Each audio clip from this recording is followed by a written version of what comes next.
Hello, and welcome back to I Read to Megan and You. Today I'm reading an article from Front Page magazine written by Danusia Vygotsky, and she is a wonderful writer. She is the author of several books, and I will talk about those a little more at the end of this article. The article is titled Lee Strobel's The Case for Heaven Presents a Christian View of Death. And subheadlined, Concepts of Death Influence Cultures. Even atheists benefit from understanding them. So, get your chore list ready and get ready to listen while you work. All right. If I knew that I was about to die, I would buy a pound of macadamia nuts and then go to a pet store and scoop up every puppy in the place and spend my remaining time stuffing my face and playing with puppies. I won't do this today because I assume that my life will go on and I will need money for rent, not for very expensive macadamia nuts, and I don't have the facilities for long-term dog pack care. What I think about death shapes my behavior. Of course, as David Horowitz wrote, you're going to be dead one day. But there's another reason to think about beliefs around death. Not just personal, but culture-wide conceptions of death inform human behavior. Politics is downstream from culture, and culture is downstream from religion. Lee Strobel's September 2021 Zondervan Press book, The Case for Heaven, A Journalist Investigates Evidence for Life After Death, offers the casual reader an introduction to Christian ideas about death. Strobel is the best-selling author of over 40 books and curricula that have sold 14 million copies. Strobel is very gifted at taking abstruse theology and translating it into material that one can read, understand, and be intrigued by during a subway ride. Even non-Christians can benefit from Strobel's books. Death forms life as no other feature. Strobel informs the reader on how Christian ideas about death form life and culture. One can better understand the specifics of Christianity's approach to death and the impact of that approach by first comparing it to non-Christian belief systems. Hinduism claims to be the oldest living religion in the world, with over 1 billion adherents. Hinduism, after Christianity and Islam, is the third largest religion. In Hinduism, death is inextricable from caste. For hundreds, perhaps thousands of years, devout Hindus have believed that they must behave according to the dictates of their caste. If you are born a Valmiki caste sewer cleaner, you must clean sewers, even if you are a scientific genius. Further, you must perform your assigned task with an impersonal detachment. You are not the one carrying out the action. Your caste is the active doer. You are just a tool in its hands. The enlightened one, quote, rejoices not, grieves not, end quote, and is, quote, from all works detached, end quote. I am born to do this, says one member of the Valmiki caste, of the filthy work that kills, on average, almost one Indian sewer cleaner per day. Indians living overseas bring caste with them. One of Britain's biggest dating sites asked users to self-identify by caste. Quote, untouchables are undateable, end quote, reported the Times. To do the work of a different caste than the one you are born into is fraught with danger. So says the Bhagavad Gita 3:35. I hope I pronounced that correctly. If a member of the Valmiki caste were to attempt a different occupation, he would not be fulfilling his caste duty. That refusal would earn him a reincarnation as something even worse than a sewer cleaner. Reincarnation can manifest as punishment or reward, coded according to caste. The murderer of a Brahmin, a member of the highest caste, becomes consumptive and is reborn as an untouchable. Quote, karma, which has been made, must inevitably be suffered. Karma, not suffered, does not fade away even in tens of millions of ages. End quote. American New Agers use the word karma incorrectly. Karma isn't about universal standards of morality applicable to all, regardless of race or gender, class or social station. Karma keeps score of, and thus rigidly maintains, caste-related virtue and vice. Note that according to the Garuda Purana, there is a special punitive reincarnation for killing a high caste Brahmin. One is reborn untouchable. Thus, one need not feel compassion for the suffering of India's 200 million untouchables. They deserve the low caste into which they were born because of caste-specific violations in a previous incarnation. They can escape their fate by being obedient to the strictures of untouchability. Their next incarnation will be better. The ultimate goal, though, is not a superior rebirth, but no rebirth whatsoever. The ultimate goal is moksha. Moksha is not heaven. Moksha is release from human life, quote, this cage of suffering, end quote, and from samsara, the aimless and directionless wandering of human birth, death, and reincarnation. In moksha, the individual ceases to exist as a separate personality and becomes one with Brahman, an impersonal, creative principle. Hinduism's moksha is related to Buddhism's nirvana. The word nirvana means to blow out a light. Nirvana produces anatta, or non-self, and sunyata, emptiness. The Prajna Upanishad 6.5 speaks of rivers losing their, quote, names and forms, end quote, and merging with the ocean. Just so the human loses his name and form and merges with Brahman. This impersonal process is captured in the Bhagavad Gita. Quote, thou grievest where no grief should be. The wise in heart mourn not for those that live, nor those that die. End quote. The Hindu concept of death, of an endless cycle of birth, death, and reincarnation, and that reincarnation calibrated by how well one carried out one's caste duties in a previous life, has contributed to devout Hindus obediently following and violently enforcing caste strictures, again for hundreds, if not thousands of years. One can see how a thinker invested in Hindu concepts of selfhood, individuality, equality, caste, karma, and reincarnation would be unlikely to produce a document like, for example, the Declaration of Independence. Shaheed is translated as martyr, but it does not signify the Christian concept of a martyr, that is, one who peacefully accepts death rather than abandon his faith. In Islam, shaheeds are more typically those who, quote, slay and are slain, end quote, to advance Islam, and who die as warriors.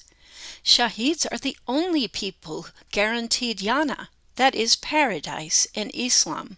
Quran 3, 169 through 170, 22, 58 through 59, 9, 111, and Surah 47, 4 through 6. In Jannah, Muslim men will be serviced by supernatural sex workers with large, round, quote, not sagging breasts, end quote, and renewable virginity. Women do not receive any comparable promise, and Muslim women have noticed that. Allah created some people specifically to send them to hell. Quran 7, 179. Quote, Indeed, the unbelievers among the people of the book and the idolaters will remain in the fire of Gehenna. They are the most vile of created beings, end quote, says Quran 98, 6. The Quran borrowed much material from pre-existing Jewish and Christian texts, but significantly, the Quran did not borrow Genesis 1:26, in which God creates humanity in his own image. Tselem Elohim, or Imago Dei, Hebrew and Latin for the image of God, informs Jewish and Christian believers that each human life has an immortal soul, a soul created in the image of God. Islam rejects this concept. In Islam, 999 people out of 1,000 will go to hell. Muslims, too, will be sent to hell and only rescued from it if it is Allah's will. Quran 19, 71 through 72. Short of dying in jihad, Muslims can never be sure that they have performed enough prayers and fasting to earn a slot in Jannah. Given Muslim insecurity about salvation short of jihad, the Quran's graphic descriptions of hell's sadistic tortures and Jannah's sensuous delights, and the Quran's assurance that infidels are vile and destined for hell anyway, one can see how Muslims have been inspired to take up jihad. In his recent book, The Critical Quran, Robert Spencer highlights those quotes that promise Jannah to jihadis.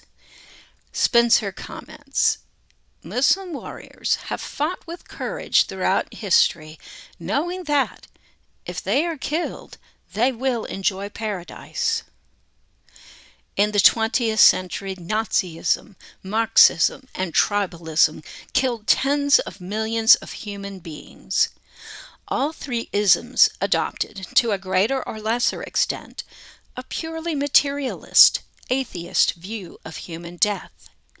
All three selected perceived enemy populations and understood industrial mass murder of those populations as having no more significance than the slaughter of animals, a term used by Soviets mass murdering kulaks, the obliteration of lice, a term used by Nazis mass murdering Jews, or the crushing of cockroaches, a term applied to Tutsis by Hutus during the Rwandan genocide. There is no afterlife, no soul, and no moral cost to the slaughter of mere animals, or lice or cockroaches, in the name of the perceived higher good, the creation of a cleansed communist, Nazi, or tribal utopia. America is currently experiencing an epidemic of deaths of despair. That is, deaths by suicide and self-destructive activities like drug use. The Atlantic mourns that America, quote, is on the edge of an existential crisis. Anxiety, depression, and suicidality have increased to unprecedented levels, end quote. At least one causative factor may be a crisis of meaning in the wake of the mass abandonment of Christianity. Christianity promises that suffering has meaning and that we enter a better world when we die.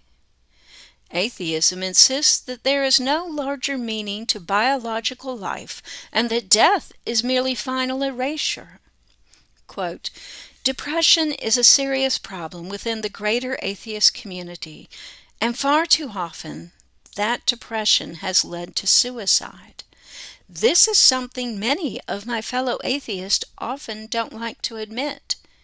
A lot of atheists would like to believe that atheists are happier people than religious believers. In some very important ways, we are not, end quote, wrote atheist activist Stocks Roche in 2017.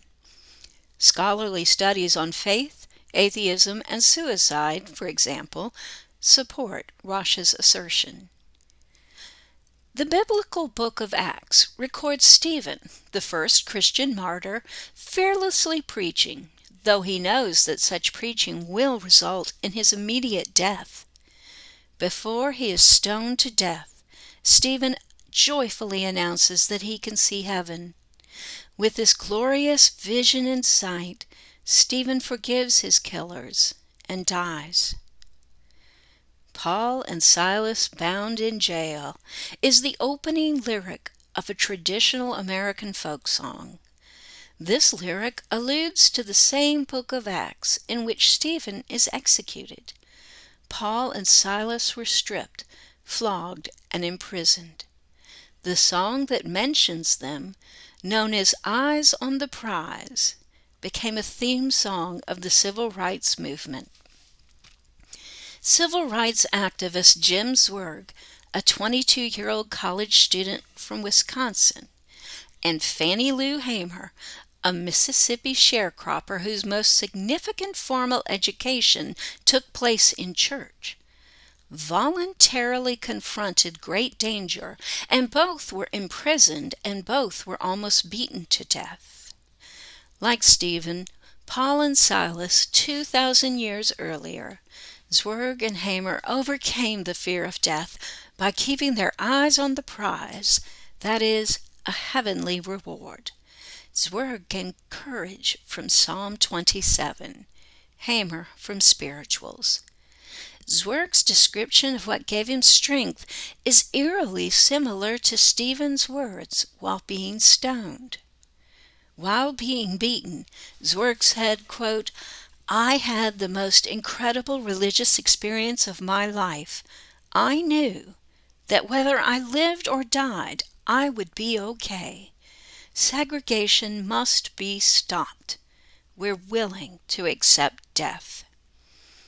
After white police ordered black prisoners to beat Hamer mercilessly, Hamer, in horrible pain and damaged for life, began to sing. Paul and Silas was bound in jail. Let my people go, she sang, echoing New Testament words written 2,000 years before, and Old Testament words describing the Exodus of over 3,000 years ago. Not only belief in a future reward empowered Hamer. Later, Hamer confronted one of the men who beat her. Quote, do you people ever think how you'll feel when you have to meet God? She asked. Her implication was, of course, that the man who beat her was destined to go to hell. Zwerg and Hamer's Christian understanding of death empowered their rewriting of history. Of course, Jim Zwerg and Fannie Lou Hamer were exceptional heroes, not average Christians. Of course, too many Christians accepted or participated in Jim Crow. Jim Zwerg's own parents condemned his participation in freedom rides. Hamer said that, quote, most black preachers had to be dragged kicking and screaming into supporting the movement, end quote. Most Hindus are not sannyasis, living lives of complete renunciation. And most Hindus do grieve when their loved ones die. Most Muslims are not jihadis. But ideas influence enough members of a society for societies to exhibit the distinctive imprint of those ideas. So yes, Even non-Christians can benefit from reading Lee Strobel's, quote, "The Case for Heaven, a Journalist Investigates Evidence for Life After Death." In this reader-friendly but still deep book, Strobel works to align traditional Christian beliefs about death with research into consciousness, secular philosophy and ethics, and near-death experiences. Strobel begins with the question of consciousness, a phenomenon that science cannot fully explain. The brain is not consciousness, emphasized Strobel's interview subject, Dr. Sharon Dirks, who has a PhD in brain imaging from the University of Cambridge and is the author of "Am I Just My Brain?" If one believes that the brain alone accounts for consciousness, near-death experiences must be dismissed as hallucinations or fabrications. A non-functioning brain cannot record accurate accounts of what occurred, for example, in a hospital room after a patient has died. And peer-reviewed research insists that NDEs, or near-death experiences, include just such accounts. Descriptions of what sound like NDEs go back thousands of years. NDEs gained popular attention in the 1970s with the publication of books like 1975's Life After Life by Raymond Moody. NDEs typically involve a person near death, or perhaps apparently already dead, who goes through some or all of the following: leaving the body, observing one's own body and realizing one is dead, encountering deceased loved ones, approaching a bright light that conveys love and knowledge, undergoing a life review of positive and negative life events, seeing a heavenly landscape, encountering a border one cannot cross, and returning to the body. In response to those who dismiss NDEs as hallucinations the body produces at the moment of death, Strobel cites published, peer-reviewed research into accounts of blind persons who can see during their NDE and who report accurate descriptions of their surroundings. One NDE involves an experiencer who reported a sticker on the top side of a ceiling fan blade, a sticker not visible from below. Another experiencer reported a sneaker she'd seen on a window ledge.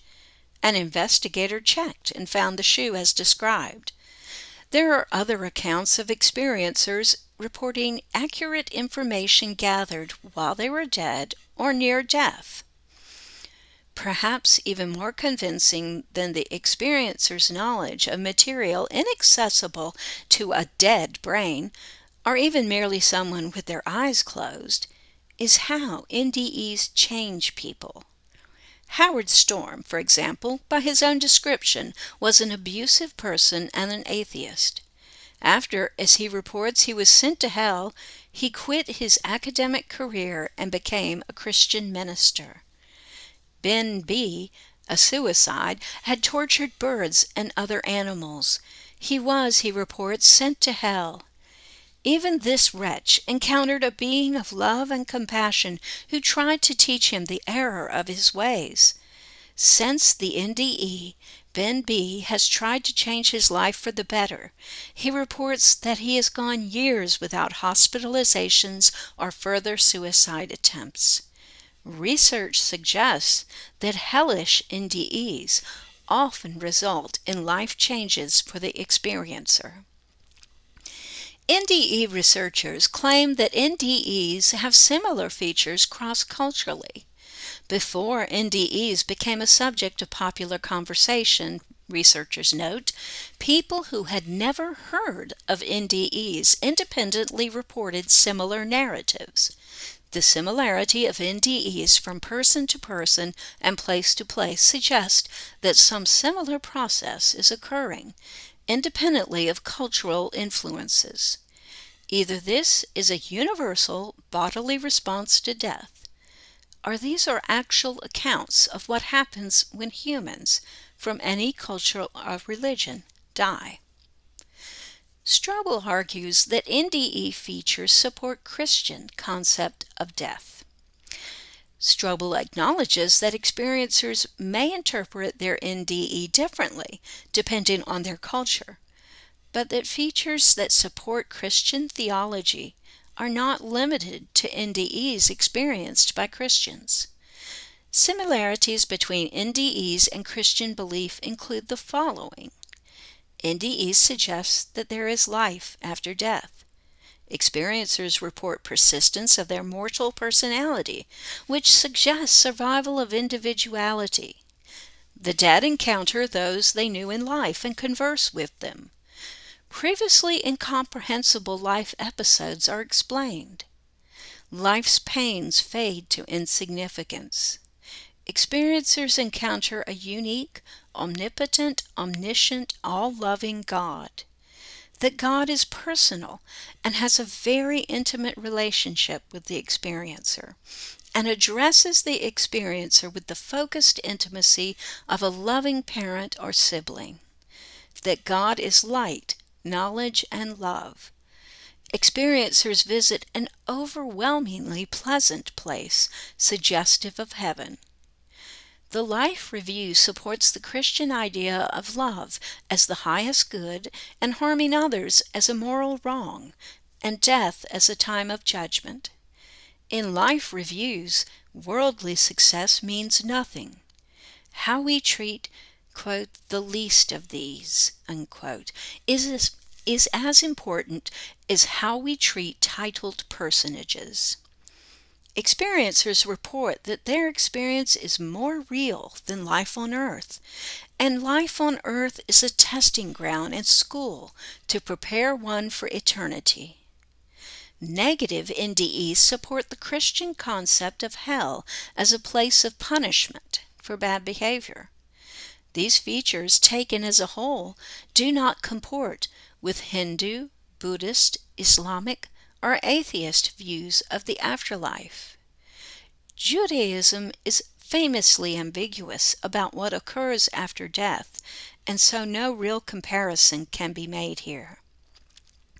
Anita Moorjani's bestseller, Dying to Be Me, My Journey from Cancer to Near Death to True Healing, expresses Hindu-influenced and relativistic New Age views.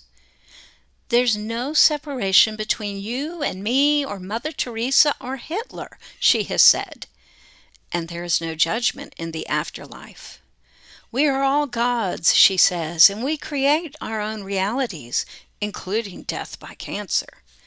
Again, I suspect that Strobel would say that the features of Moorjani's NDE do not contradict Christian theology, but her interpretation of those features do. For example, Moorjani reports encountering her deceased father and friend during her NDE, and she reports that she immediately recognized both. They were not, in short, nameless, formless droplets of water merged with the sea of Brahman. Moorjani reports love as the most important force in the universe.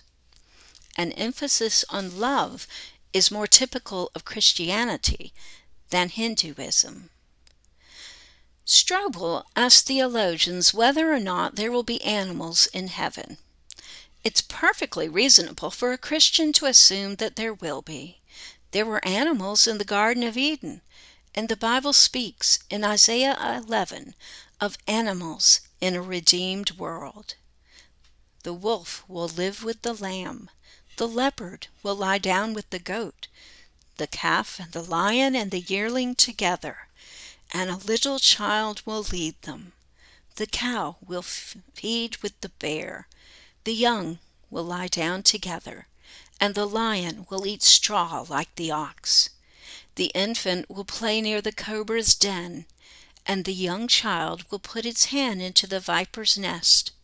They will neither harm nor destroy on all my holy mountain, for the earth will be filled with the knowledge of the Lord as the waters cover the sea. Psalm 36:6 reports, "You preserve man and beast." God expresses his love and concern for animals, for example, in Job 39 and Matthew 10:29. Romans 8:22 says that all creation groans for salvation. NDE accounts certainly include animal encounters. Michael S. reports, "I saw my deceased dog from my childhood. I remember exclaiming her name at the top of my lungs as I saw her bounding towards me. It was overwhelmingly wonderful. It was as if she had never died and she had always been waiting for me to wake up from my nap in the grass." Everybody knows, quote, that Christians believe that members of their congregation are going to heaven and everyone else is going to hell. As usual, what everybody knows, quote, is true is incorrect.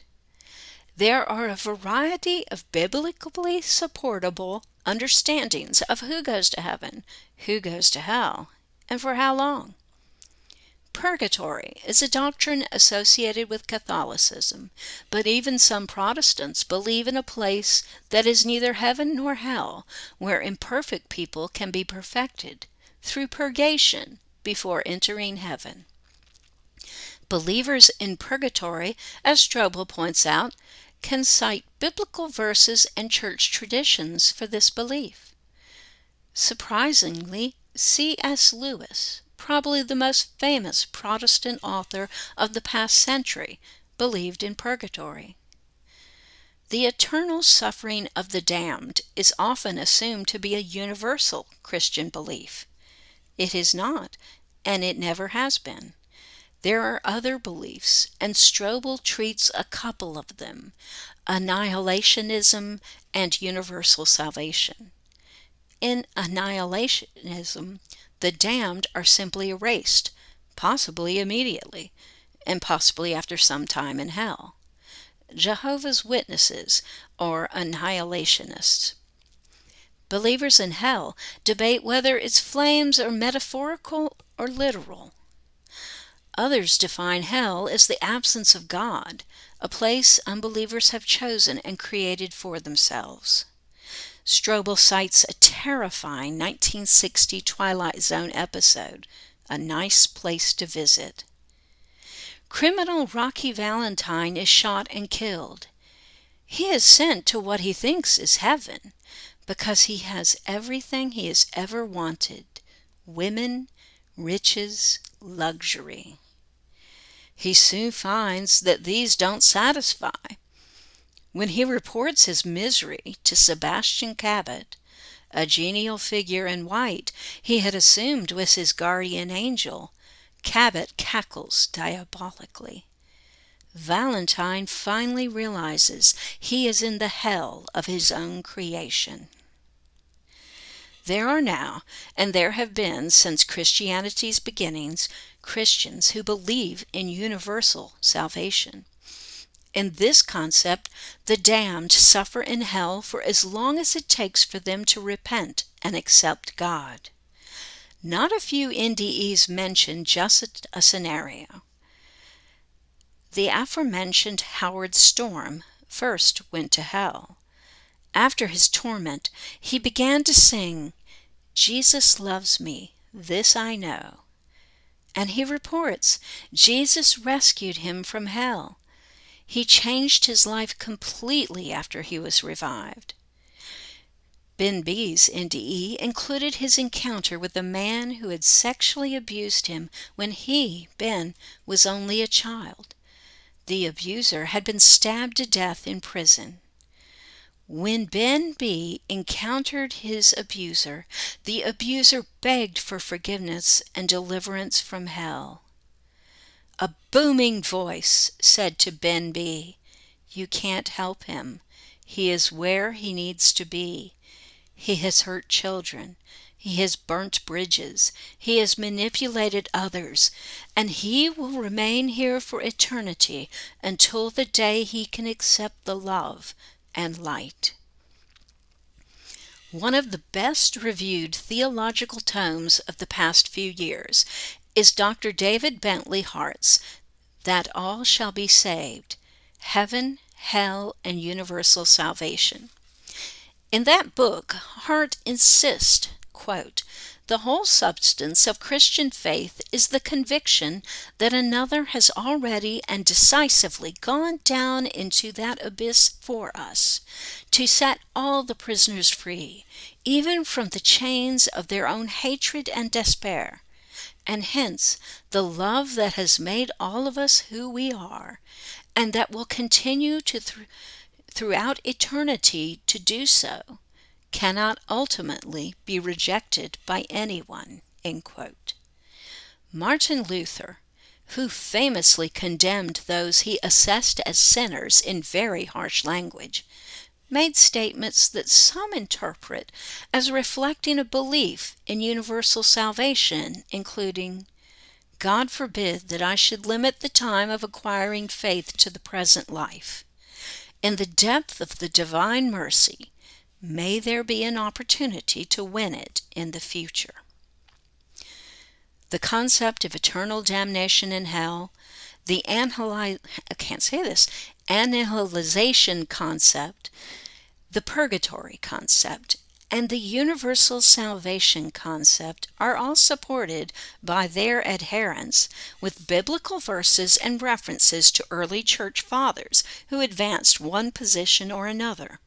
Strobel clearly supports the first concept, but gives a hearing to and plenty of footnotes for all the others. In closing, Strobel quotes C.S. Lewis, quote, "If you read history, you will find that the Christians who did most for the present world were just those who thought most of the next." End quote. Those world-changing Christians had their eyes on the prize. Given the impact of Western civilization, one need not be a Christian or any kind of person of faith to want to understand how Christians understand death, a key part of life. For those wanting to understand Christian concepts of death, Lee Strobel's The Case for Heaven achieves the admirable feat of being both an easy read and an intriguing entree into weighty and highly influential theological concepts.